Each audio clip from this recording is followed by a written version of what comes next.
So we've been talking a lot about the industry itself. Sure. But let's talk a little bit of craft. What was some of the things in terms of, we're coming from different spaces. Journalism is different than writing television scripts. Television scripts is different than writing feature movie scripts, so on and so forth. What did you find in terms of your structure and learning the forms, in particular forms? Which one was the most difficult? Which one was that's a natural for me? In terms of different crafts? But different parts. I mean, whether or not it was writing a feature script or writing a 30-minute or an hour drama. I mean, which ones did you find were the most difficult, or the one that you really had to take time to master? They're all hard. Yeah. I would say a TV pilot might be the hardest. Right, yeah. Some people, I'm pretty good at movies, right? I've been doing that. That's not... Right. Pilots are tough. Yeah. Well, what makes them tough? Cause you gotta come into this world. Mm-hmm. You gotta meet these folks and understand this dramatic argument that is gonna sustain this thing for X number of episodes, right? Mm-hmm. And you gotta end it in a way that's both closed and open. You gotta have a series. It's just there's a lot to pull off in a limited amount of space, right? And it's different from a continuing episode in that same world. That's just like, all right, I'm just picking up the baton and going from here to here. There, and you already know the characters, and the universe has been established. But a film we kind of understand instinctively from the time we are born, right? Yeah, because we understand the natural Aristotle-based beginning, middle, and end. Resolution, right? yeah. Like we kind of naturally understand that. A TV pilot is a different beast, right? But it looks so close to being the same. Yeah. It freaks you out. You're like, at least for me, I was like, why can't I get this right? Because you wrote a killer pilot, right? Yeah, and the challenge of it was, respect to you, man. this is great, we love this. Where is this show going to be in 5 years? And you're lying. You're like, because no one knows. You're right. You created a story that's meant to go over 12 episodes, but in the back of your head, you have to...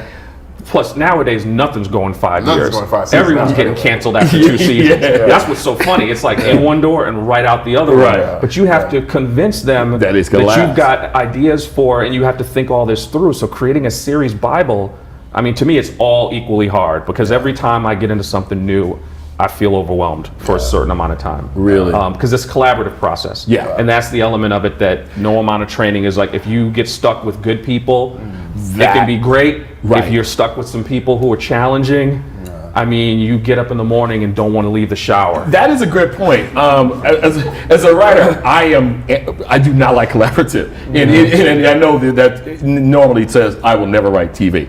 But how do you get used to that? I mean, sometimes, are you a natural collaborative person, or are you a person who, look, I just want to write this because I know what I'm, doing? For me, it was age. I think that I would have probably destroyed a lot of opportunities in my 20s. I had to grow into the patience that I have now to be collaborative. Yeah, because you gotta choose what hills you're gonna die on. Yeah, you know what I mean. Like you're gonna lose some battles and you're gonna win some battles. You have to just decide which ones are the most important for you. And maybe it's because I was a business reporter. I'm like, you know what?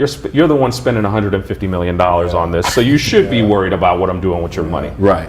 So I try to be a little bit sensitive to that, but at the same time, Hollywood's weird. It's both pure art and pure business. Right. Theater is nonprofit for the most part. Right. But it's a business that's the commodification of art. Right. Yeah. So it's really. So it's a widget. It's a widget with the artistic widget, basically. That's well said. And for me, it was just the luck of the fortune of my prior careers, right? And different aspects of it. So, being a journalist, being an editor, being an editor of writers, I'm completely used to working with someone over a piece of material. Right. Being a writer, being edited, I'm completely used to getting my joint mark the hell up. Hand it off to this. Writer's edit. The best advice I ever got as a writer, which still stands true to this day. I had this editor at The Voice named Ann Powers, who's a well-known music critic. And one of my earliest pieces, I was like, this is great. And I sent it to Ann, and it came back with a sea red. And my face was like so long. She saw my face and she said, let me tell you a secret. She was like, the mark of a true writer is what you do on the second draft. Yes, right. Yes. And I was like 22 when she told me that. It has never left my mind. I say it all the time, like, I could come up with it. So I'm like, I just want to get through this first draft. Whatever the medium is, I'm like, just get on the page, Now my work starts. Yeah, it's almost like the vomit draft, where you're just able to get it all out. But a lot of times what we find, particularly for writers who are just getting started, is that they don't understand the rewrite. Well, they get too precious, you know. I mean, but it happens to everybody. Like, I probably spent 4 years on the first script I ever wrote. Like 4 years, like literally, like trying to pre-breaking in, right? The first script I was like, you know what? I think I want to be in Hollywood one day. Let me just write something now, like you know, on the side. 4 years, like it's got to be right. It's got to be perfect. I was like, man, I wish I could get 3 of those years back. You know? But we kind of, but you have to learn to let go of that preciousness. You know, get it done and keep moving. And then in terms of the collaboration thing, for me, like. Nothing. I've seen some crazy stuff in Hollywood, but I have yet to see anything that matches the source. And my days. Oh, really? That has prepared me well. Right?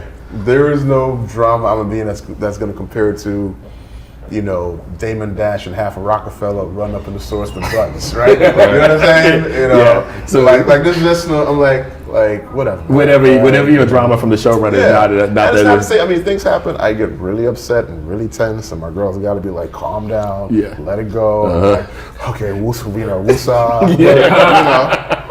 without that experience in my 20s, I'd probably be, you know, breaking out people's offices. So are there any, within your experiences, have there ever been any television shows, or just say in general in terms of like productions that you've been around, where black men in particular have been kind of the focal point? Certainly. Absolutely. Absolutely. I mean, right now there's so many shows, man. Like the last show that I worked on. I'm talking about from a writer's perspective, though. Right. Yeah, I'm not talking about. What, you mean the characters? No, I'm talking about in terms of the writer's room. Okay. Where you have a lot of African American men who are going to be doing the work within a writer's room. I was wondering because I'm like, for example, I'm not even sure. No, not really. Not unless it's a show created. I mean, not the shows that I've been on. I mean, the reality. I'm not going to even front. Is it just one or two? Or I mean, that's just not a. That's not the numerical reality in the business. Right. And even shows that have a heavily, you know, people call it writer room, there are probably more black women than there are. Yes, that's been my experience, way more black women.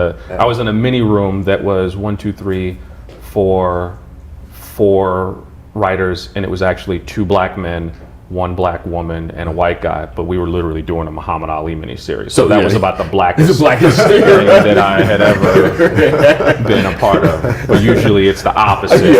And even in that, even with Muhammad Ali, they probably would have normally been like, you know, we're going to have it the opposite way.